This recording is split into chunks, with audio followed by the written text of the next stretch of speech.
ठाकुर को भारत रत्न देने की घोषणा हुई है। कर्पूरी ठाकुर आप जानते हैं बिहार के सबसे बड़े नेताओं में से एक, और केंद्र सरकार ने कर्पूरी ठाकुर को भारत रत्न देने का ऐलान कर दिया है और इसके क्या राजनीतिक मायने हैं इस पर चर्चा हम जरूर करेंगे। बिहार के सीएम रह चुके हैं कर्पूरी ठाकुर, और जब भी राजनीति में या ऐसे अभी जो भागीदारी की बात हो रही थी उसमें कर्पूरी ठाकुर का जिक्र भी आता है। और 24 जनवरी को यानी कल कर्पूरी ठाकुर का जन्मदिन है और कर्पूरी ठाकुर को भारत रत्न पुरस्कार से नवाजा जाएगा। भारत रत्न सर्वोच्च पुरस्कार है आप जानते हैं, और उस पुरस्कार से अब नवाजा जाएगा कर्पूरी ठाकुर को। ये ब्रेकिंग आप देख रहे थे।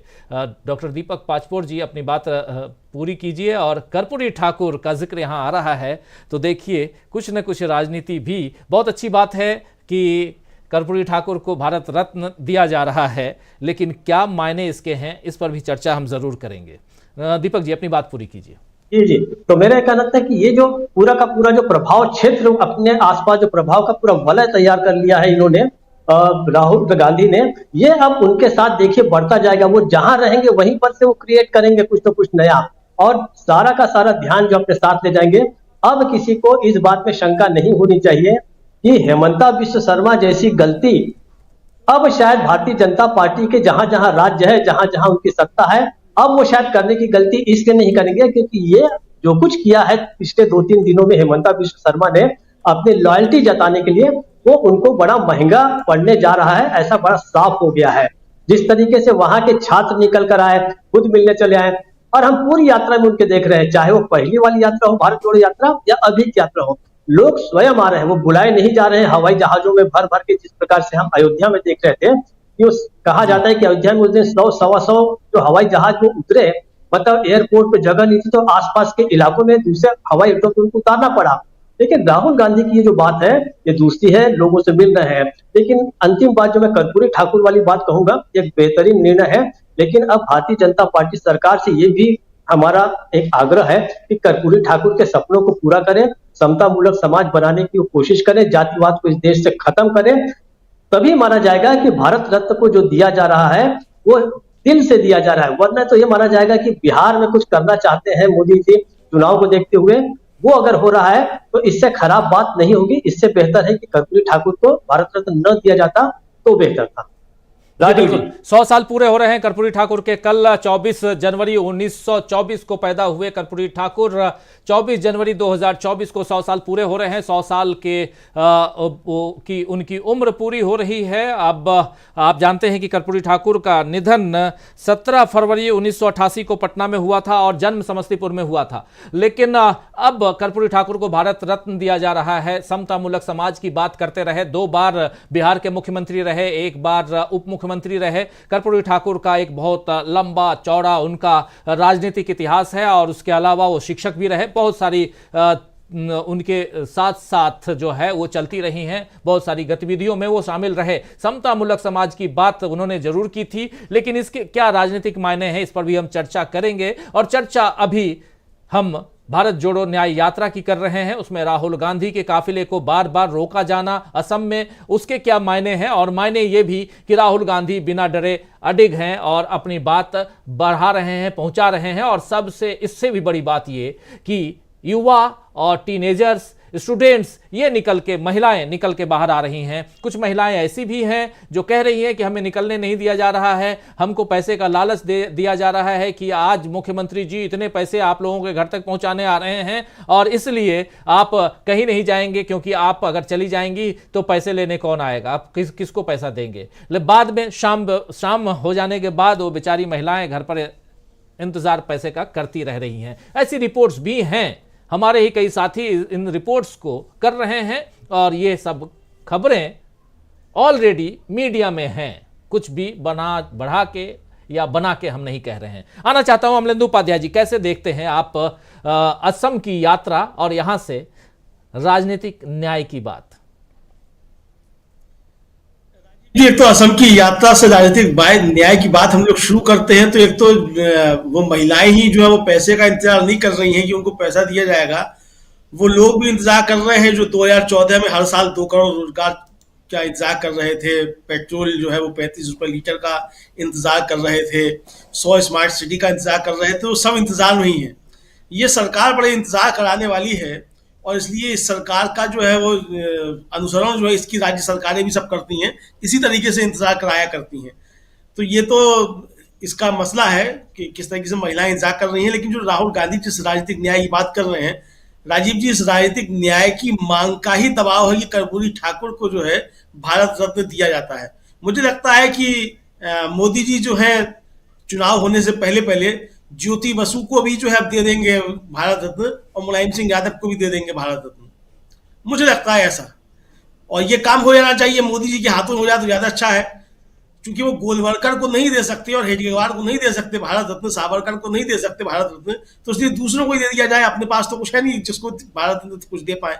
अटल जी को दे दिया खैर धोखे से, वो बात अलग की है। प्रणब मुखर्जी को दिया, मोदी जी ने ही दिया, तो ये सब कुछ जो है वो दे सकते हैं। चूंकि ये राजनीतिक न्याय का ही दबाव है राजीव जी, तो इसीलिए ये सारी चीजें हो रही हैं। यानी समझा जा सकता है कि राहुल गांधी ने जो भारत जोड़ो न्याय यात्रा शुरू की है और जिसको रोकने की बार बार कोशिशें हो रही हैं, 9 दिन में ही इस सरकार के ऊपर कितना ज्यादा दबाव आ चुका है कि किस तरीके से राहुल गांधी के राजनीतिक न्याय की मांग जो है, मुझे लगता है कि जो 3 राजनीतिक न्याय की राहुल गांधी बात कर रहे हैं उसमें सबसे ज्यादा परेशान करने वाली चीज जो है वो राजनीतिक न्याय ही इस सरकार को लग रही है।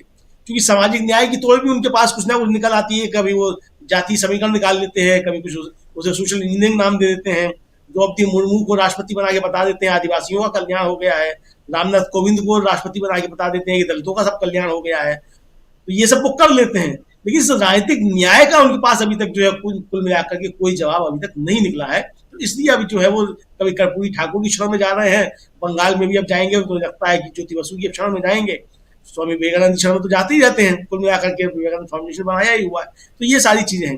राहुल गांधी को जिस तरीके से राहुल गांधी ने भी कहा, हम लोग लगातार इस बात को कह रहे थे कि हिमंता विश्व शर्मा जो है मोदी जी से कोई खुन्नस निकाल रहे हैं, और चूंकि पुराने कांग्रेसी हैं तो राहुल गांधी की मदद कर रहे हैं। अब राहुल गांधी भी कह रहे हैं कि ये तो हमारी मदद कर रहे हैं।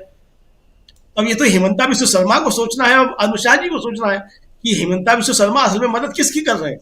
बहुत अच्छी बात हो कि अगर हिमंता विश्व शर्मा जो है आज ही राहुल गांधी को गिरफ्तार कर लेते, आदेश देते कि जाओ सीधे आके गिरफ्तार करो, फिर देखते कि क्या तमाशा होता है पूरे देश भर के अंदर।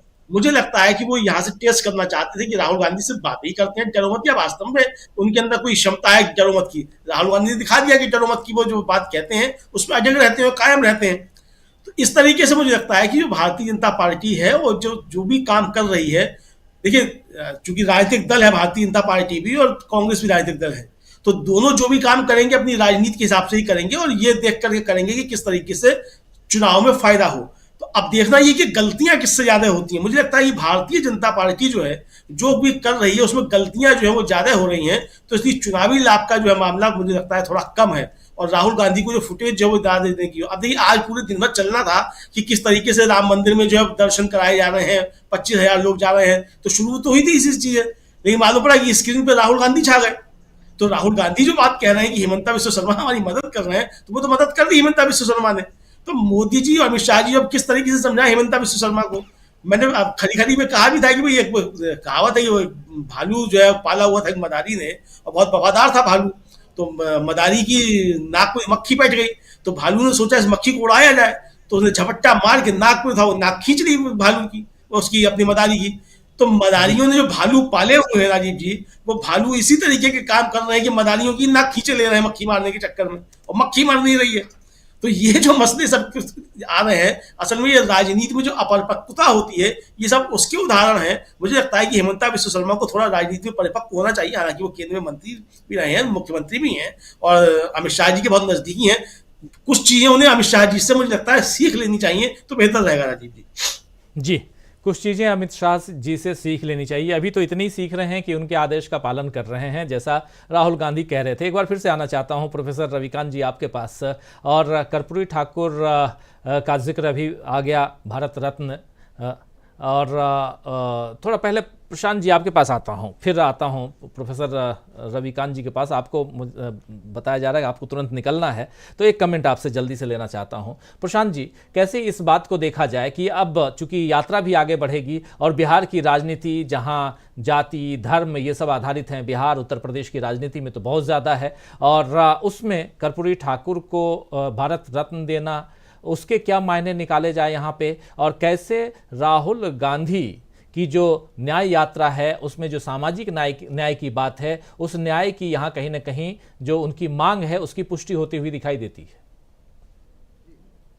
कर्पूरी ठाकुर को भारत रत्न देना अच्छा फैसला है, स्वागत योग्य फैसला है। बड़ी राजनीतिक शख्सियत हमारे देश की रहे हैं वो, लेकिन इससे जो राजनीतिक संदेश है राजीव जी, वो ये जा रहा है कि सामाजिक न्याय और जातिवाद जनगणना की जो आंच है वो नरेंद्र मोदी के पैरों तक पहुंच चुकी है और ये उसको एड्रेस कर रहे हैं और आधे अधूरे ढंग से एड्रेस कर रहे हैं। कर्पूरी ठाकुर सामाजिक न्याय के, समता मूलक समाज के दर्शन के व्यक्ति थे और जिसका और उनके जो राजनीतिक वारिस हैं वो कौन है? उनकी राजनीतिक वारिस है लालू प्रसाद यादव, नीतीश कुमार। तो जिसकी जो राजनीति होती है उसको ही फायदा मिलता है। अयोध्या राजनीति बीजेपी की है, कांग्रेस वहां जाए ना जाए, बायकॉट करे ना करे, चंदा दे दे उनके नेता, कुछ भी करें, उसका जो फायदा है वो बीजेपी को ही मिलेगा।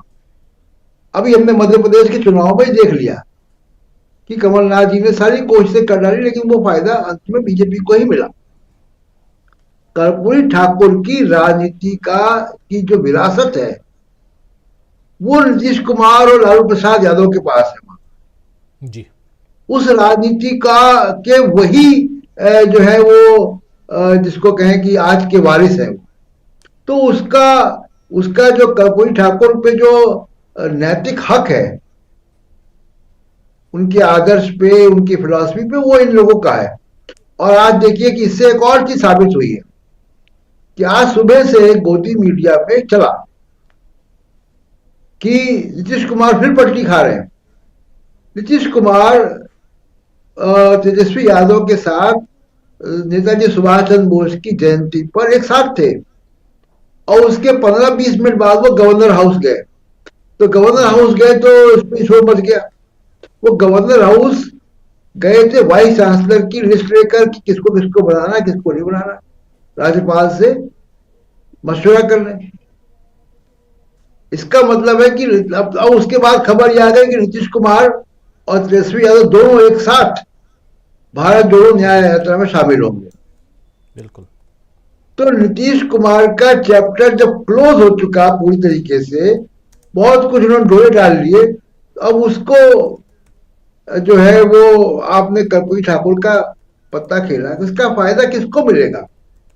बिहार में कर्पूरी ठाकुर के फिलॉसफी का, उनकी राजनीति के उत्तराधिकारी कौन है? क्या गिरिराज सिंह है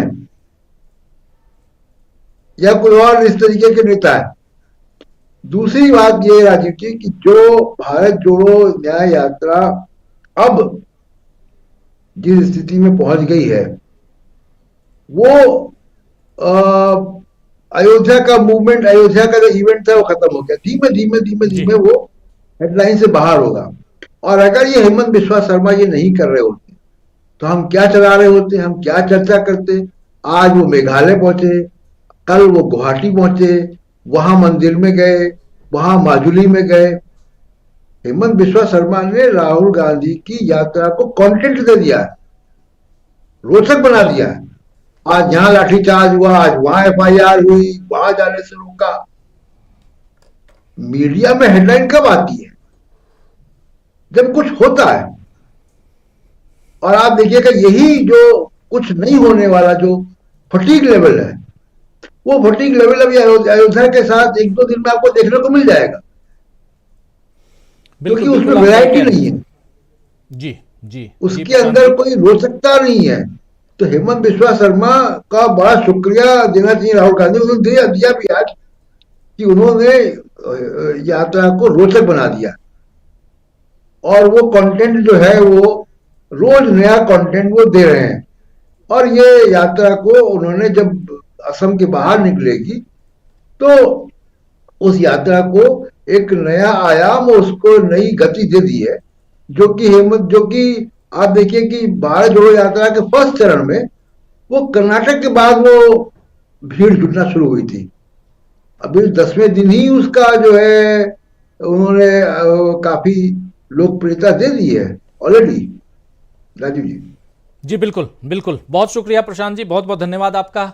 और लोकप्रियता की बात जब हो रही है तो राहुल गांधी की जो भारत जोड़ो न्याय यात्रा है उसकी चर्चा और उसकी लोकप्रियता कैसे आगे हम आने वाले समय में और देखेंगे, उसकी चर्चा भी करेंगे। आना चाहता हूं प्रोफेसर रविकांत जी एक बार आपके पास। और कर्पूरी ठाकुर की बात हो रही थी, बिहार की बात हो रही थी, आज सुबह सुबह खबर यह भी आई कि बिहार में, जैसा अभी बता रहे थे प्रशांत टंडन जी, कि बिहार में नीतीश कुमार अपने साथी मंत्री के साथ पहुंचे राज्यपाल के यहाँ, और राज्यपाल के यहाँ पहुंचते ही यहाँ ब्रेकिंग खबर चलने लगी कि शायद एक बार फिर से पलटी मारने जा रहे हैं नीतीश कुमार। लेकिन थोड़ी देर बाद उस खबर से जो है पर्दा उठ गया, क्योंकि अभी बता रहे थे प्रशांत जी कि 7 अलग अलग यूनिवर्सिटीज़ के वाइस चांसलर्स को नियुक्त करना है। वो बात हो सकता है कि कर्पूरी ठाकुर को लेकर भी चर्चा हुई हो। ये तमाम बातें जो हैं इन सब की चर्चा हो रही थी, और उसके बाद खबर यह आई कि भारत जोड़ो यात्रा जो 29 तारीख को बिहार पहुंच रही है, पूर्णिया में एक बड़ी रैली है बिहार के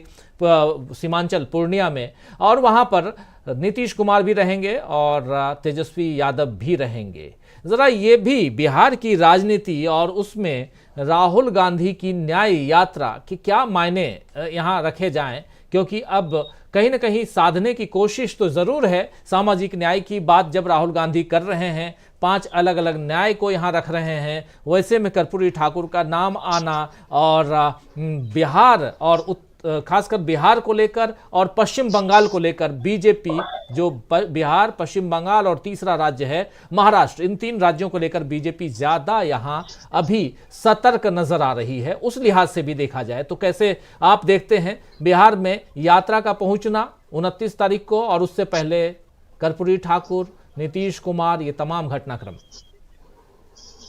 डेफिनेटली राजीव जी, ये बिहार में नीतीश कुमार का ही साइड इफेक्ट है और राहुल गांधी की भारत जोड़ो यात्रा का, कि बीजेपी ना चाहते हुए भी इस तरह की प्रतीक की राजनीति करती है। और ये भारत रत्न देने का ऐलान करना, मुझे लगता है कि बिहार की उस 36% अति पिछड़ा को संबोधित करने की कोशिश की गई है, और समूचे भारत में वो एक विशेष जाति को भी, क्योंकि बीजेपी से अच्छा जाति की राजनीति मुझे नहीं लगता कि किसी को आती है। बेहतरीन सोशल इंजीनियरिंग उस पर हर जाति का। अब इस नाम के जरिए एक समूची जाति को ये मैसेज दिया जाएगा कि देखिए भारत रत्न दिया, लेकिन अब इसके नहले पर दहला कल होगा राजीव जी। कल 24 तारीख है, नीतीश कुमार उस गांव में जा रहे हैं जहां पे वो पैदा हुए थे, 100वीं जयंती है उनकी। और उस दिन केसी त्यागी की अगर हम बात माने तो आरक्षण पर एजेंडा तय होगा। कल क्या करेंगे मोदी जी? ये आज ऐलान इसलिए किया गया है ताकि कल को मैनेज किया जाए, इसलिए कर्पूरी ठाकुर को भारत रत्न दिया गया कि कल हेडलाइन ये चलेगा। लेकिन जो 75% आरक्षण किया है बिहार में नीतीश कुमार ने, मतलब 10% ईडब्ल्यूएस प्लस 65%, ये इसमें से कुछ ऐलान होने वाला है कल नीतीश कुमार के जरिए। तो जो अति पिछड़ा समाज है उसे केवल ये प्रतीक चाहिए या उसे अपना अधिकार चाहिए, उसे अपने बच्चों की एजुकेशन चाहिए, सरकारी नौकरी चाहिए, या प्रतिनिधित्व चाहिए, या केवल और केवल इस तरह की प्रतीकात्मक राजनीति चाहिए? तो कल असली परीक्षा होने वाली है नीतीश कुमार बनाम नरेंद्र मोदी। और मुझे लगता है कि नरेंद्र मोदी ने तो पहले ही बाजी मार ली है, ये उसको किसी तरीके से डैमेज कंट्रोल के रूप में किया जा रहा है। और जब उस सीमांचल क्षेत्र में राहुल गांधी पहुंचेंगे जहां पे ओवैसी का कार्ड चल गया था और बीजेपी वहां थोड़ा सफल हो गई थी वो खेल करवाने में, और इस सीमांचल में इन तीनों लोगों का आना, राहुल गांधी, नीतीश कुमार और तेजस्वी यादव, मुझे लगता है कि उस गढ़ को भी मजबूत करेगा। और मुश्किल ये है बीजेपी के लिए, आपने बिल्कुल ठीक इशारा किया था कि बिहार की 40 सीटें फंसी हुई हैं, 17 सीटें तो एनडीए में नीतीश कुमार की थी। अब आपके पास है क्या? झुंझुना ही बचा हुआ है। असलियत यही है, इसलिए रामधुन चल रही है कि लोगों को किसी तरीके से गुमराह किया जाए, लेकिन फंसे हुए हैं बिहार में, नॉर्थ ईस्ट में राहुल गांधी ने फंसा दिया है।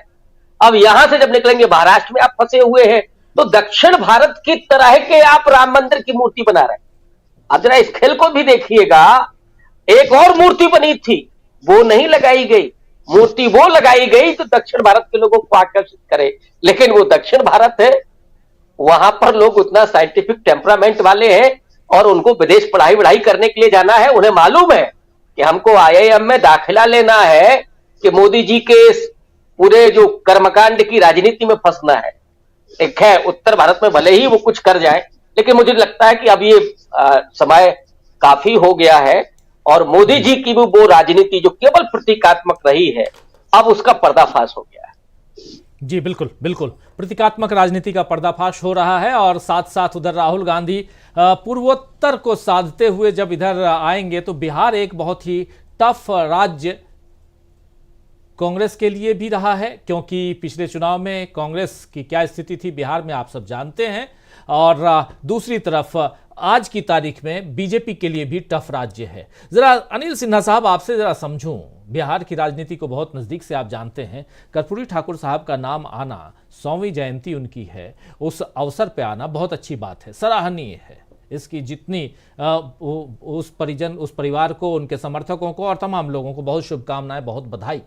लेकिन सबसे बड़ी बात कि राहुल गांधी जिस 25 सीटों को अभी हिला के इधर बढ़ रहे हैं, वो इधर आकर के कितना हिलाते हुए नजर आएंगे? देखिए, ये बिहार, ये जो कर्पूरी ठाकुर वाला बहुत इंटरेस्टिंग है और वो बीजेपी जो आरएसएस की लाइन है उसके हिसाब से है। जो लोग मतलब जैसे सुभाष चंद्र बोस हैं, बाकी सारे नेता मतलब आजादी का आंदोलन को अप्रोप्रिएट करने की कोशिश, कल गांधी जी का भी नाम ले लिया, वो भी किसी मतलब मोहन भागवत जी ने, वो भी किसी और तरीके से अपना ले लिया कि वो लालच से। तो वो तो आपने देखा कि इतना जो लगदक और इस तरह के आयोजन कर रहा हो, वो गांधी जी का नाम ले रहा हो, तो ये जो कंट्रास्ट है, ये जो अंतर विरोध है उनके करने और ये में, वही यहाँ भी दिखाई देता है। कर्पूरी ठाकुर एक साइंटिफिक टेम्पर वाले तो थे ही, डाई हार्ड जिसको आप कहते हैं हार्डकोर सोशलिस्ट थे। सामाजिक न्याय तो एक मुद्दा था, जो समता मूलक समाज की जो बड़ी राजनीति उत्तर भारत में चली, उसके वो एक बहुत बड़े नेता थे और जन नेता थे। और मैं आपको बता दूं कि वो ऐसे शख्स थे जिनको कि जितने गरीब लोग अपर कास्ट के हों, चाहे किसी भी जाति के हों, उनकी जाति का अपना खुद का प्रतिशत 1.5% भी नहीं है, लेकिन वो एक जन नायक के रूप में उभरे और एक बहुत ही कमिटेड नेता थे। सांप्रदायिकता के पूरी तरह खिलाफ थे, इस तरह जो कॉरपोरेट और इन लोगों के पूरी तरह खिलाफ थे, और उन्होंने कोई संपत्ति नहीं बनाई। उनका आज भी उसी तरह का छोटा झोपड़ा जो है का वाला मकान वो कर्पूरी ग्राम में है, पितौंझिया जगह है समस्तीपुर जिले में, वहां पर है। तो मैं वो दोनों कंट्रास्ट आप देख लीजिए। और ये भी है कि इससे कोई फायदा इनको मिलने वाला नहीं है। ये समाज, सही कहा, सामाजिक न्याय की जो राजनीति है, वो जो प्रतीक की राजनीति करना चाहती है बीजेपी, उसके जरिए इसको साधना चाहती है। उसका हमको लग रहा है कि कोई असर नहीं होने वाला है। इसलिए नहीं होगा कि भारत रत्न की डिमांड भी जो है जदयू और आरजेडी दोनों लंबे समय से करती आ रही है। दोनों पार्टियां जो है ये लंबे समय से डिमांड करती आ रही थी। और मुझको लग रहा है कि आज जो राज्यपाल की बैठक हुई है, राज्यपाल से ये सूचना देने के लिए भी हुई मुलाकात हुई, जिसके बारे में चलाया जा रहा था कि वो है। और कल जो है आरजेडी भी और जेडीयू भी दोनों उनकी 100वीं जयंती पर बड़े बड़े कार्यक्रम किया है। बल्कि जेडीयू ने तो उनके लिए जनसंपर्क अभियान चलाया हुआ है, और जो जगह जगह जा रहे हैं उसमें हो सकता है कि जो आज कहा कि आरक्षण के मामले में कुछ मतलब करेंगे वो, तो घोषणा तो कर ही चुके हैं, उसके लिए कुछ और नई बात भी कर सकते हैं। और उन्होंने वही है जो फार्मूला अभी नीतीश ने लागू किया है, करना चाह रहे हैं, अति पिछड़ों वाला और महादलित का, वो उन्होंने बहुत पहले ही, महादलित तो नहीं लेकिन अति पिछड़ों वाला वो पहले ही उन्होंने एनेक्सर 1 और एनेक्सर 2 करके दिया था, जो आरक्षण जो मंडल कमीशन से बहुत पहले 78 की बात है। तो मैं कह रहा हूं क्या कि इसका कोई जो सामाजिक धारा या जिस तरह से जो मतलब उन जातियों में, अति पिछड़ी जातियों में जो उभार उन्होंने पैदा किया या जो आकांक्षा लोकतंत्र की पैदा की, तो वो जो है उसका फायदा ये उठा लेंगे, मुझको नहीं लगता। और बीजेपी भी कल मनाना चाहती है उनका 100वीं जयंती, जिसके लिए जो मैदान वो चाहती थी वो मैदान उनको मिला नहीं, इसके लिए वो धरना वगैरह कर रहे हैं। तो ये प्रतीक की राजनीति की कोशिश है। और ये सामाजिक न्याय वाला जो जाति जनगणना और सामाजिक न्याय का जो मुद्दा कांग्रेस ने भी उठाया है, राहुल गांधी ने जोर से, उसका भी रिस्पॉन्स है। तो आप देख लीजिए कंट्रास्ट कि कल उन्होंने राम लला की जयंती की और उसको बताया कि अपना महान कार्य, और आज उनको फोर्स, देखिए यही है जन दबाव और लोकतंत्र का दबाव, कि आपको ऐसे व्यक्ति का जो धूर विरोधी था आरएसएस के विचारों का, और आरएसएस अगर आज बिहार में पांव नहीं जमा पाई है, तो जो कुछ लोगों का नाम आप लेंगे जयप्रकाश जी के नाम को छोड़ के, क्योंकि वो ज्यादा बड़े नेता थे और बड़े, कर्पूरी जी भी उन्हीं के शिष्य थे, तो वो कर्पूरी का नाम आपको नंबर 1 लेना पड़ेगा, रामविलास पासवान, कर्पूरी ठाकुर। भले ही इनकी राजनीति में जो भी रामविलास पासवान पे बदलाव आया, लेकिन आज जो देख रहे हैं कि आज आरएसएस पांव नहीं जमा सकती है, इन लोगों का बहुत बड़ा योगदान है। तो ये कंट्रास्ट देखिए, उनको उस तरह से वो एक्सेप्ट कर रहे हैं। और ऐसे समय में ये कभी मंदिर वगैरह, मतलब इतने ये थे, पक्के थे वो, उनको कभी कोई मंदिर में ये मतलब पूजा करने की और वहां यात्रा करने की कर्पूरी ठाकुर को कभी जरूरत नहीं पड़ी। सब दिन वो गरीबों और लोगों के बीच रहे और संघर्ष करते रहे। वो इसमें उन्होंने नेपाल चले गए थे और अंडरग्राउंड रहे, बाद में उनको गिरफ्तार किया गया। वो भी एक बड़ा इतिहास है संघर्ष का आपातकाल के दौरान। जी बिल्कुल बिल्कुल। कर्पूरी ठाकुर की बात हम इसलिए कर रहे हैं क्योंकि कर्पूरी ठाकुर के कल 100वीं जयंती है और उस पर केंद्र सरकार ने उन्हें भारत रत्न देने का ऐलान कर दिया है। और इससे क्या राजनीतिक मायने हैं और उसकी चर्चा भी हम कर रहे हैं। लेकिन राजनीतिक और